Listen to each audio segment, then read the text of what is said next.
Welcome to the Twinkle Talks EYFS podcast. Working in the early years is busy, funny, messy, and exhausting.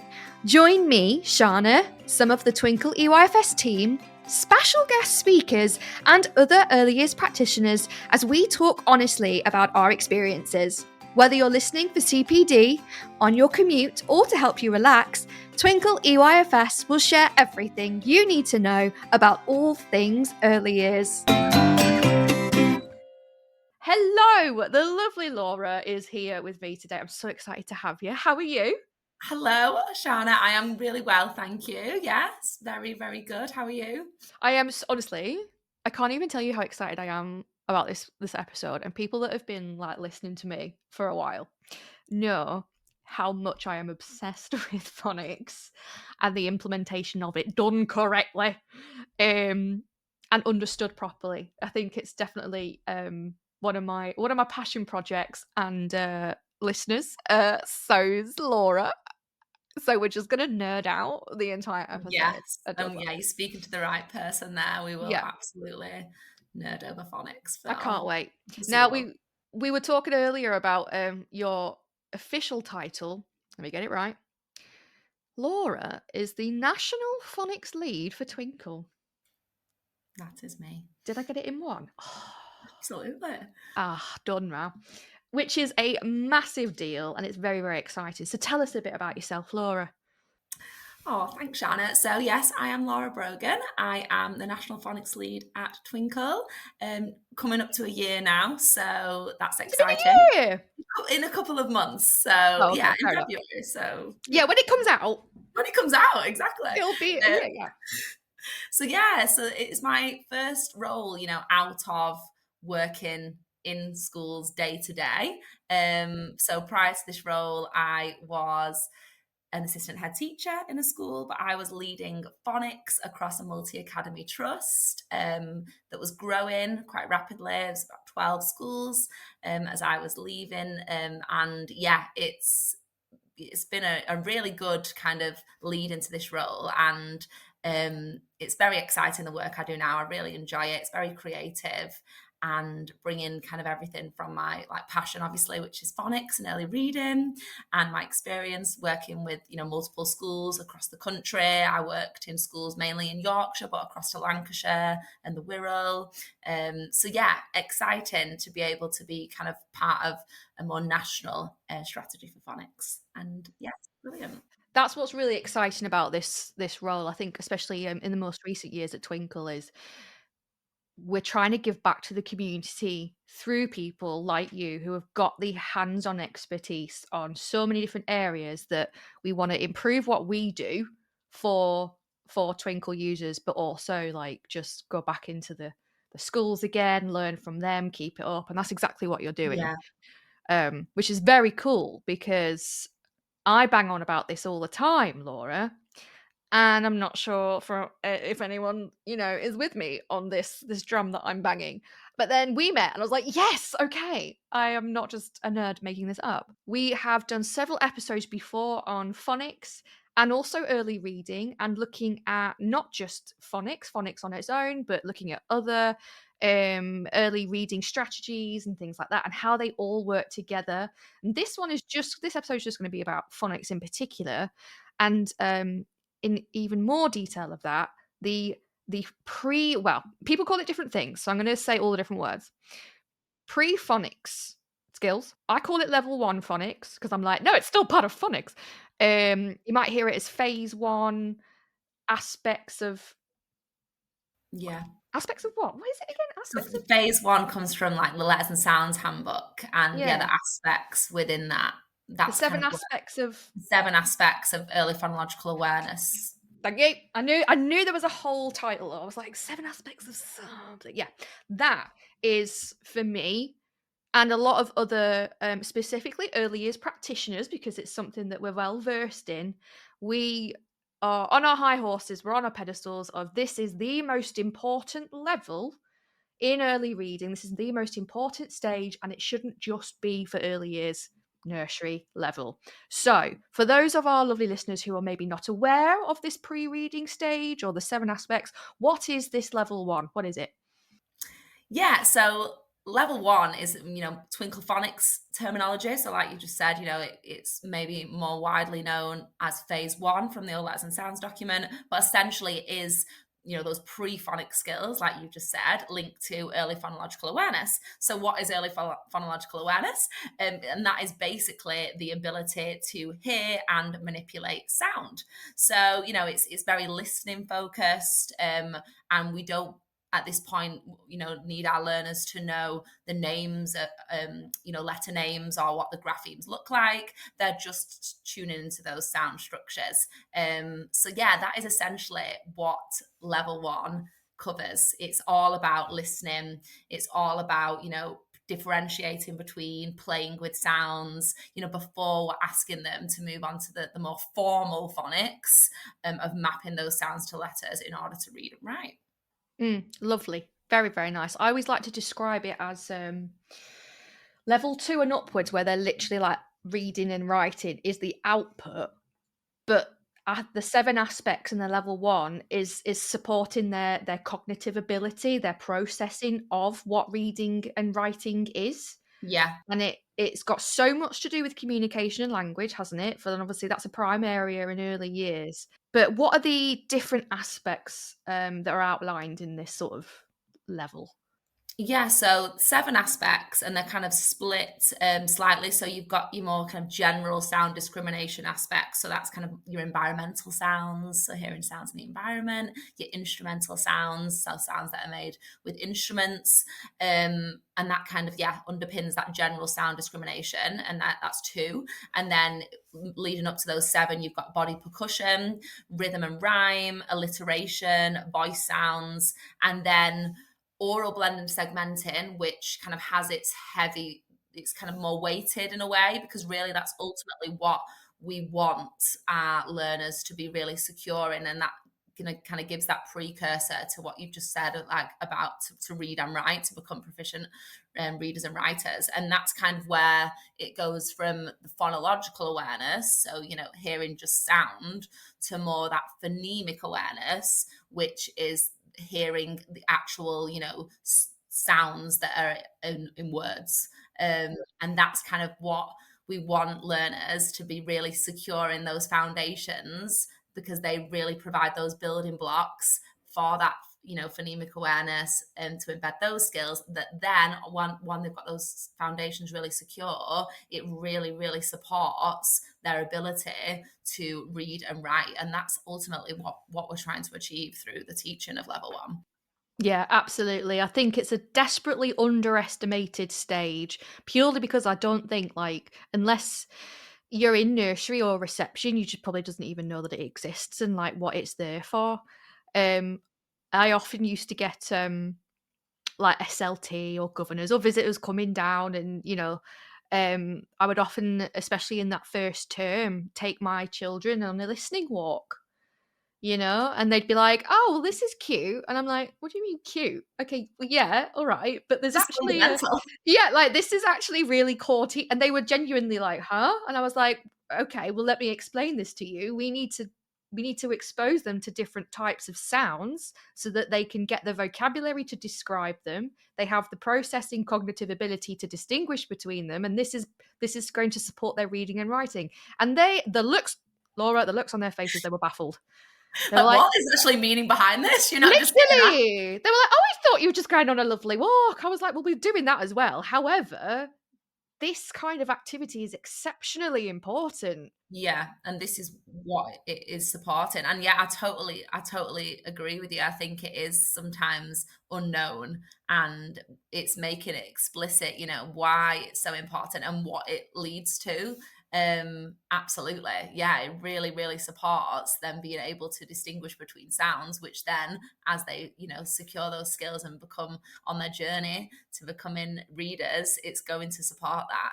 And it's very important. But I think it's that kind of, yeah, we need to make sure we're building that awareness and that understanding of why we're doing it, and what it's linking to. Which is why you're here. I'm so excited. It's literally what we're gonna be here to do. So, yeah, in terms of, like, the science or however you wanna, lay it down. Why is this level 1 not just fun and games? Like, why is this essential for early reading and writing skills? What's going on in the brain? Mhm. So, I mean, there's been research to say that, to show that they're actually the children's ability to hear and manipulate sounds. So more that phonemic awareness, and that's kind of where the research is heavier on, the phonemic awareness over the phonological awareness. But that doesn't mean to say that it's not important, because I feel like it's a journey, and it's a bit like, I suppose I could compare it to, yeah, like training for like a marathon. So imagine like learning to read is running a marathon.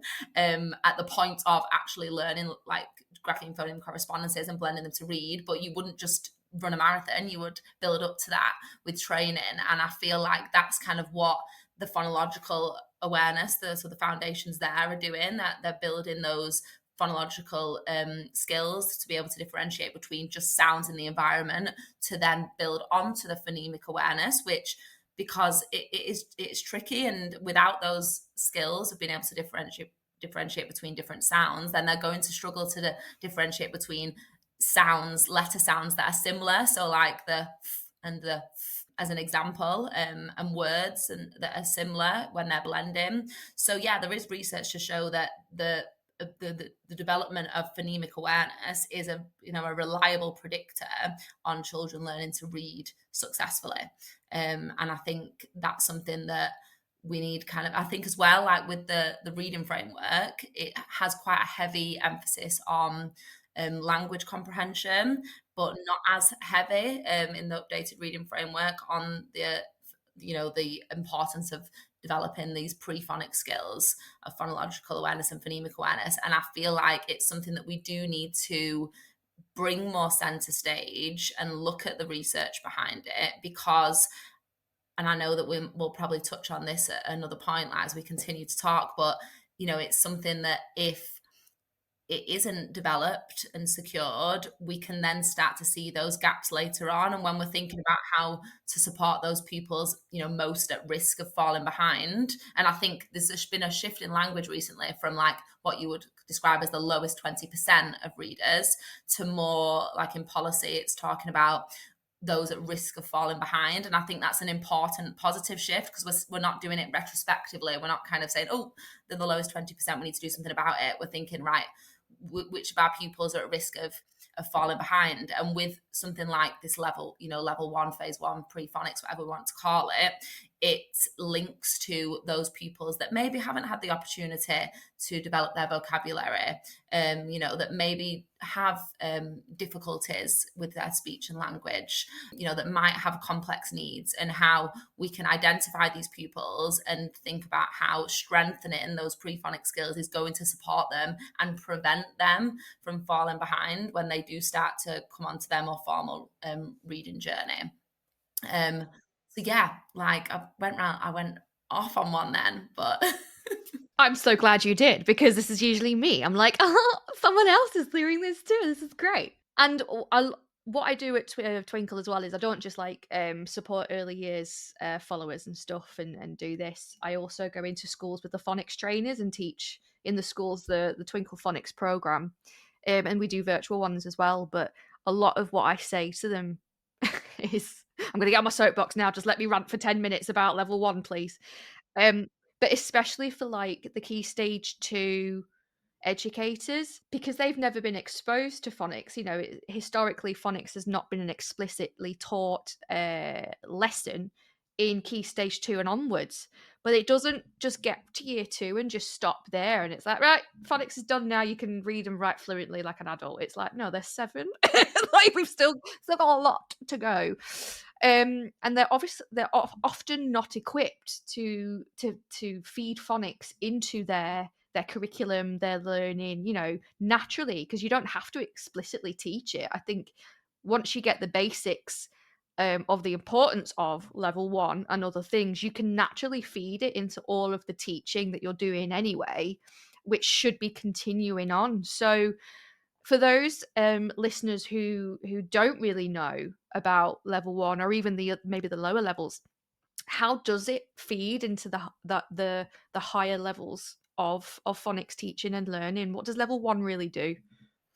Yeah, so I suppose a big part of it is around like strengthening auditory memory. So, a very, phonics is a sound-based system, and a very challenging aspect of phonics is that auditory memory and being able to hold sounds to be able to, in their working memory, short-term working memory, to be able to build them up and blend them. So essentially, with level one, we are building that through those activities.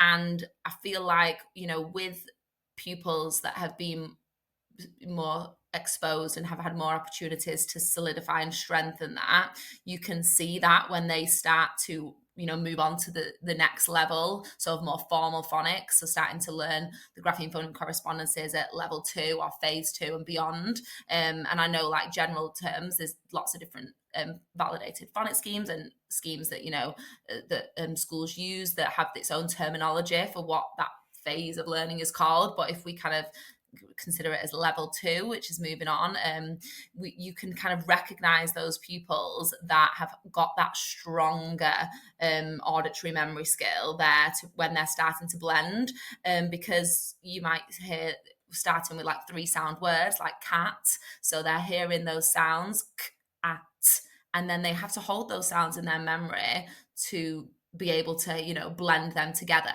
And without strengthening those auditory memory skills early on, they're going to find that really difficult. And then quite quickly, even if they don't find that difficult straight away, but quite quickly then we move through, in phonics, we progress onto 4 sound words, 5 sound words, 6 sound words, longer words, polysyllabic words.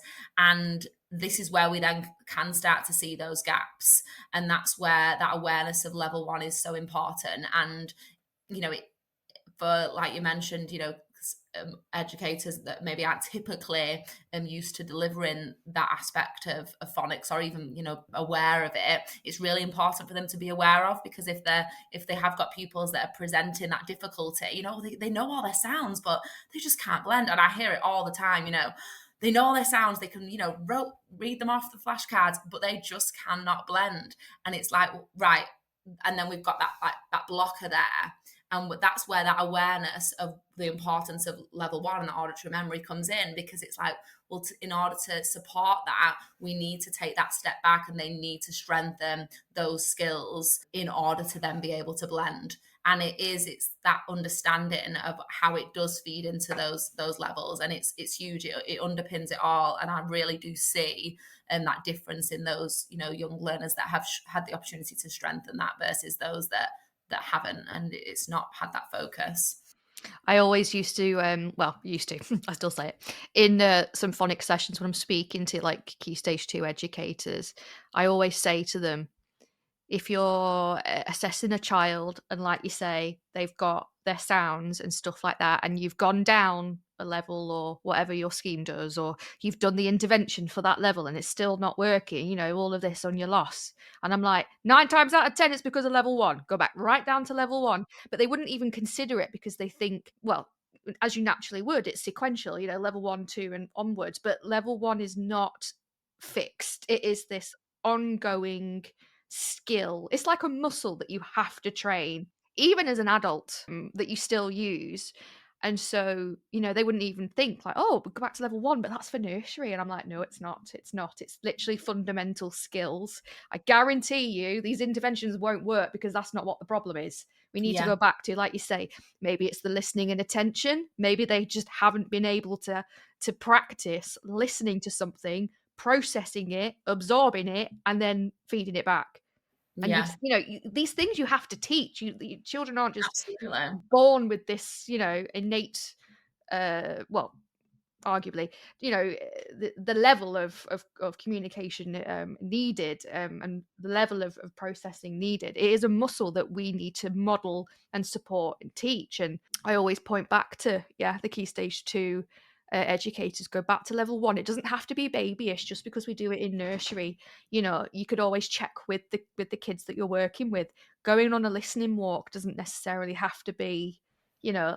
what can we hear? All of that. You can do it age appropriately. Yeah, Simon Um, Says, I think, is a great, like, following exactly. simple instructions with oral blending. Yeah. I've worked with Key Stage 2 pupils that, think that's, age appropriate. It's fun. It's what they like to do, and having like things like that at the beginning of every phonics session once pupils have moved on, is really key and really, I feel like you do reap the benefits of that.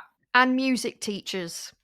I have to take a moment for our music teachers because they have been teaching the fundamentals of phonics without probably even realizing, and they don't Yeah, get enough credit for it.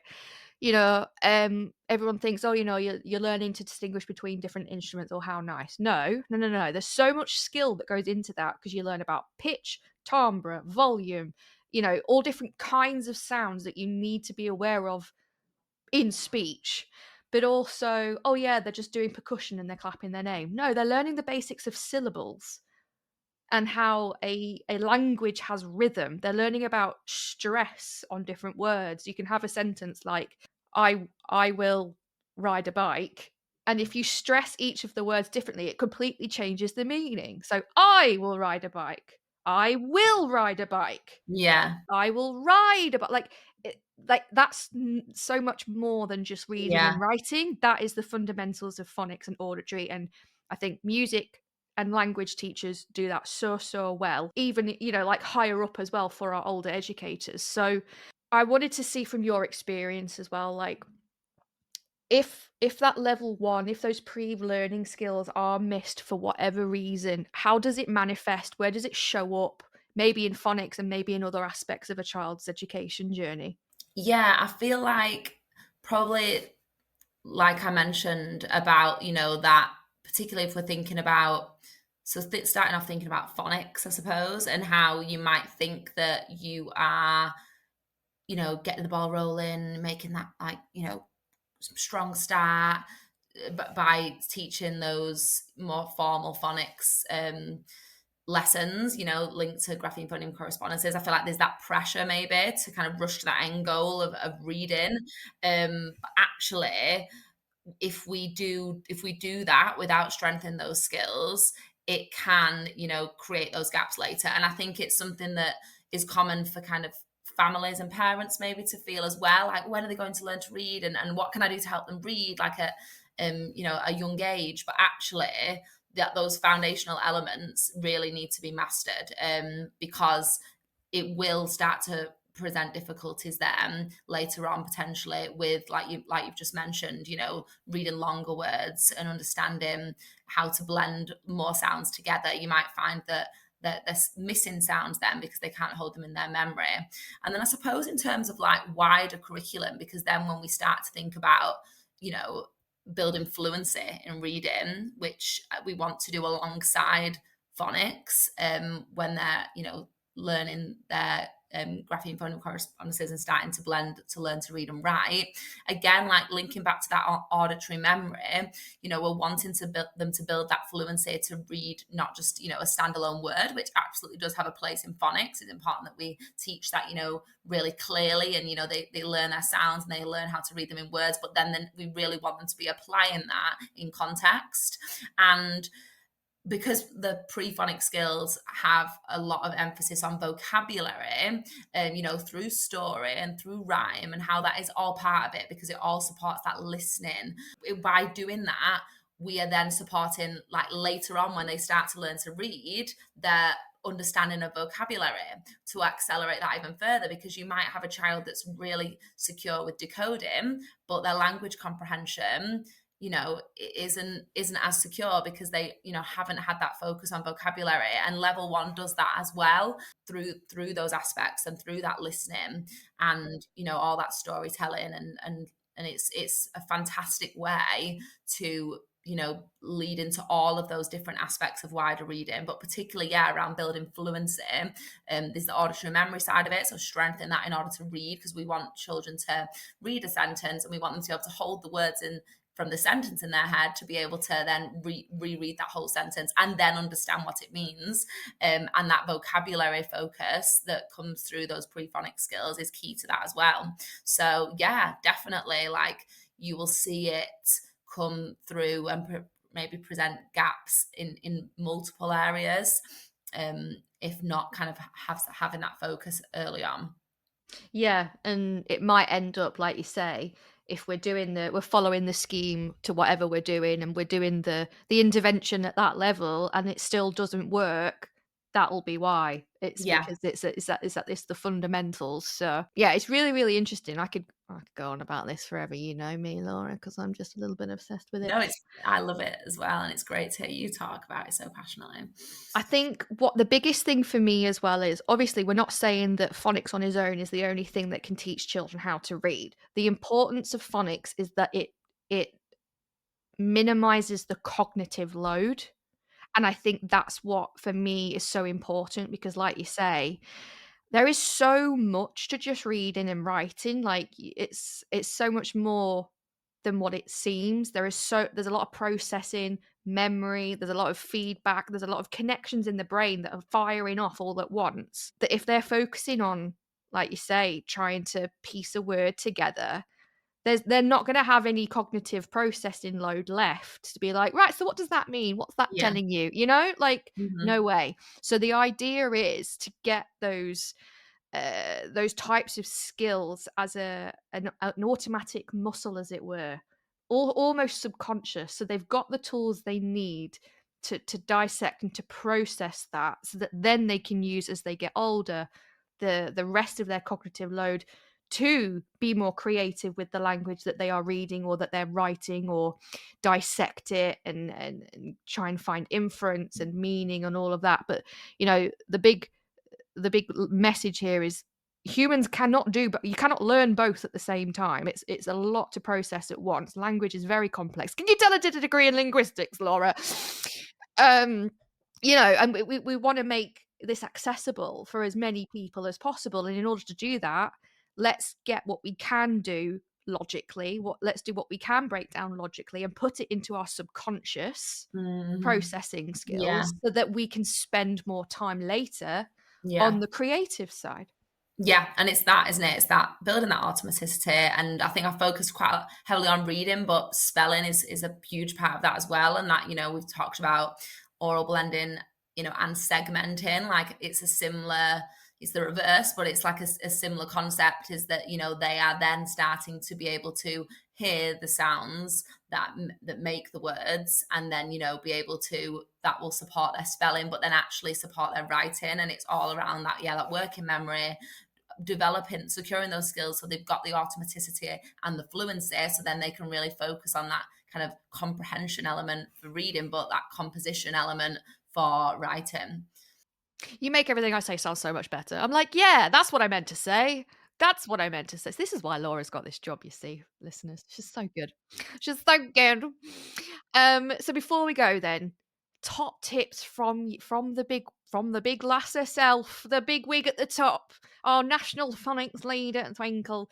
In terms of top tips, maybe for educators and parents and carers, possibly. What have you got for us? What are your top tips? Yeah, yeah. I mean, I suppose the analogy I used earlier about, preparing for a marathon, I think it's that, and that's important, I think, for educators and parents, because I think, again, like, it's, as a parent, you want your child to be the best.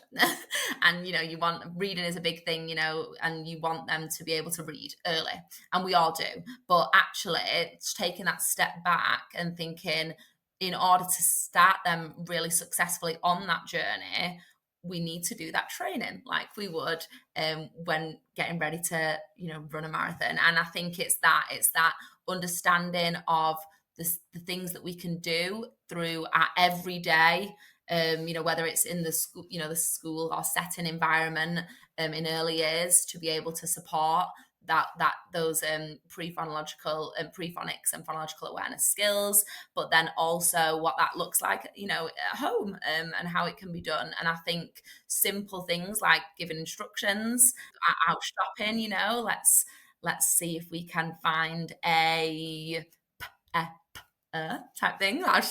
What can I say that's got A pepper. less sounds? At first I thought cucumber, and I was like, no, man. No, let's not start. I like the ambitiousness, Laura. When- So yeah, just then that awareness of actually a word like cucumber is going to be real, it's going to be a lot really tricky to orally blend. We need to build that up. So yeah, how we can kind of build that into everyday, instructions and situations to be able to support that, and how it is so important and it is meaningful. It's not, we don't need to worry too much at those, early years stages of getting them to recognize print and to be able to say what the sounds are when written down. We want to be able to build that all orally. So yeah, I suppose just that awareness. I think, me talking about that auditory memory, I think that's really key. And again, that doesn't have to be about oral blending as straight away. It can be about singing songs and rhymes to be able to build that, and kind of thinking about patterns and really supports that, building those neural pathways in the brain, and all part of that process. And that's something that we can do. We can sing nursery rhymes and songs, and how just that awareness of how I'm sure there'll be so many parents and educators that do it, and that maybe just that awareness of why it's so important. And then maybe just finally, I think I'm conscious that we do want our children to be able to read as early and as fluently as possible, so they can access the curriculum. So we've talked a lot about why those pre-phonics skills are important, but so that might raise the question of like, when are they more, when is the right time to move on? So I think maybe just awareness of what that looks like, and how, have we got young learners that are showing a lot of engagement and interest in print around a setting or a home? Are they showing kind of that curiosity in letter shapes and written words? Are they able to remember rhymes and recite rhymes? Are they, and straight away, are they able to distinguish between sounds, and then, be able to orally blend sounds, and then later, segment sounds? That is a really good indicator that they are probably more ready for those grapheme phoneme correspondences as they move on through the more formal phonics. And yeah, just kind of the real focus on why it's important, but how, ultimately we want our children to be readers, and they will get there, and let's secure those skills first. Mic drop, amen. Is all I can say to that. Are you up for a little game, Laura? I've just thought of something. You've inspired I me. I love a All game. right, okay. Because I want our listeners to sort of play along and go on this journey. I hate that word, with us, right? In understanding like how phonics like works in real life and is all around us. Okay. And I do this in the phonics training. So if you haven't had Twinkle Phonics training, it's a little tidbit for you, a little sneak peek. All right. So I want you to join in at home. I want you to join in, Laura, however you feel comfortable and however it works for you. I'm going to give you 10 seconds to write the word hippopotamus. Go. Look at her. She's getting her pen. She's got her paper. No stress. There's no stress. However you do it, I need you to spell hippopotamus. I hope you're doing it at home, learners. Okay. Can you tell me how you spelt it, please, Laura? Okay, so do you want me to tell you how I did it, or do you just want me to spell it out? Just say it first. Yeah, spell it for me. So what with the letter name? I feel like I'm overthinking it. Right, we're already there. You're giving me a great example. I'll explain all this in a minute because this is doing stellar work. Yeah, I mean, Please use the letter names. yeah, letter name sounds. We're talking phonics. So HIPPOPOTAMUS.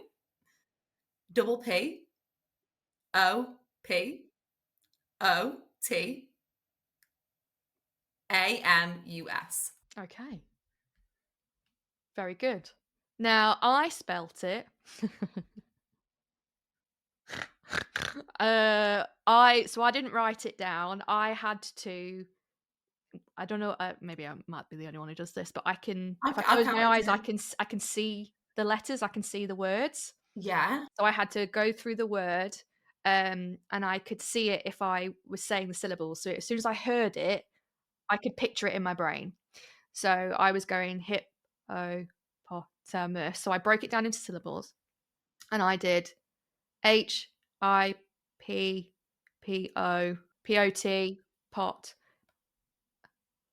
hippopot, and then I think I did ERMUS hippopotamus. Yes, okay. Now, Miss Queen of Phonics, we've got 2 different spellings here, but in terms of our phonic ability, is there a right and a wrong? Who's right, who's wrong? Well, but yeah, we as in absolutely not because we sounded it out and we used the graphemes that we felt best placed to represent those sounds. So in terms of a on our phonics journey, we're doing what we should be doing when we're starting to learn to read. Absolutely. Yeah, and I hope the listeners at home, it wasn't a spelling test because as soon as I say it in the phonics training, they're like, "Oh my gosh," I use a different word, but then they're like, "Oh my goodness, well I did it this way. Oh well, I did it this way. Or you've done it wrong. Or well, I did it this way." And I'm like, "Right, forget what the output is. All of you are correct." Like sometimes I don't even say, "Tell me what it is," or "Tell me how you spelt it." I just say, "Congratulations, you've all got it right." And Yeah, yeah, the uproar. yeah. And they're like, "What do you mean? She's done it differently to me. He's written it wrong that way." And I'm like, "Okay, well, tell me how you did it." And then once they're able to explain the process, they are using all of their aspects. So I start with syllables. That's just how my brain works. I start with syllables. I break it down. I find a root word as well, and build off of that. I use my or what did you call it? Audio memory, auditory memory, Auditory memory. auditory memory. There you go. Yeah. And I was using my level 1 mixed with my oral blending and segmenting, which then feeds into level 2, and I was looking at what kind of luckily, it's quite a phonetically plausible word, that one. I should have picked a one that was maybe not, but, if there were alternate sounds or alternate graphemes, I would be going through in my head, "Okay, is it the F sound with the letter F or with a PH?" You know? And we are constantly doing this as adults Mhm. all the time to just learn to spell, read, write, use words that we are maybe familiar with or unfamiliar with. What's really important to get from phonics is the end result is not the focus, it's how you got there. Mhm. And like you've demonstrated, the way you processed and got to your point was you had to visually see it. You wanted a pen and paper. You wanted to try practice and Mm. error, you know? Mhm, There's definitely. different ways Yeah, of doing it. But yeah. for me, I was like, no, I need to hear myself say it. I can see the words. Or, it would have been good for me if I'd have had, to be fair, I did look at my keyboard actually, and I was like, oh yeah, look, here are the Okay, yeah. letters. And I was Yeah. putting them together. Other children, other humans might need a sensory one, and it might be actually, well, if I draw it with my finger, or if I draw it in the sky, or if there are different ways that we're getting to it. Are we using the same skills? Yes, we are. 10 out of 10, everybody. Congratulations. You all are beautiful, phonetically capable. The end. Phonetically capable is yeah, absolutely. You know? So I think that's why we love phonics so much because it gives us those building blocks, but it also Yeah. allows us to learn how our brain Mhm. processes, Yeah. but still get the same skills learned, however we use them. Yeah. I remember doing something. I One of the biggest things I learned when I did my linguistics degree was, there was this exercise my lecturer did. She's called Christina. Shout out to Christina because this has stayed with me ever since I left uni. She showed me the word. Oh, she showed me 4 letters. I think it was GHIT, and she put this word on the board, GHIT, and she said to us, "Right, what I want you to do is tell me what the word is and what language it's in." So all of us were being like, "Oh, we don't know. Oh, it could be French, it could be this, blah blah blah." And then at the end, she goes, "It's English, and it's the word fish. GHIT, fish." We were like, "What? That's not how you spell fish. It's fish is Fish."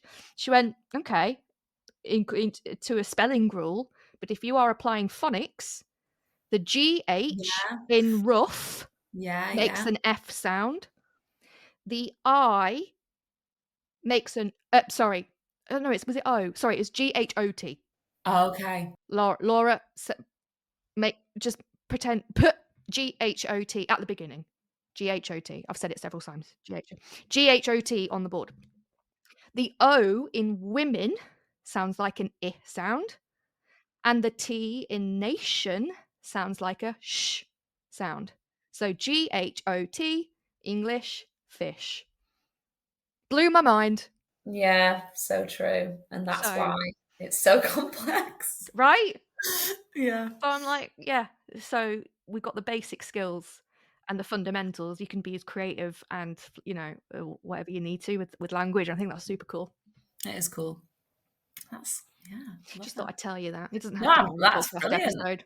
Stayed with me all these years. Yeah. It's very cool. Well, Laura, we've learnt lots. We've been on our nerdy high horses here, screaming and patrolling. That's not the word. Yes. What's the word, Laura?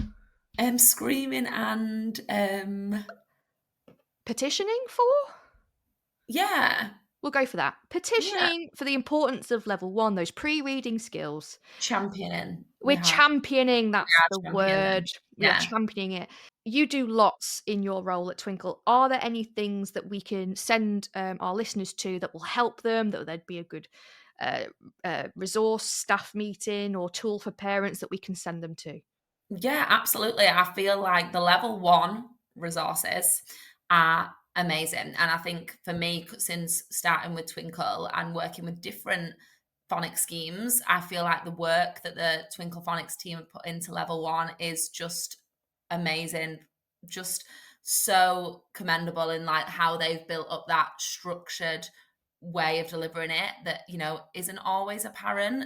And like we mentioned phase 1 from letters and sounds, like that was used in the past, but it didn't have that structure. It didn't have that kind of it was a bit kind of random, like haphazard, like it didn't have that way of assessing, whereas what Twinkle had for that is amazing. And then also excitingly, they've thought about it so much and how it feeds into the next levels that they have the bridge of which is level 1 to 2 now, which I just think is again such a brilliant focus on how we need to bridge that gap across. It's a big jump. It's a big It's a jump. big jump, and I think that's brilliant. So yeah, I would encourage everyone to have a look at those level 1 and those level 1 to 2 resources, whether you're an educator or a parent, because I think, yeah, you might even as an educator be using a phonics scheme that maybe doesn't have as much focus on it, and it's something that you might want to use to really strengthen those skills for some learners.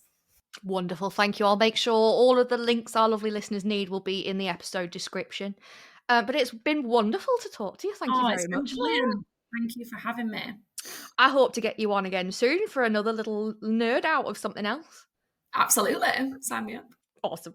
Have a lovely day, my dear, and I will see you at some point soon. Thank you. Bye. Bye.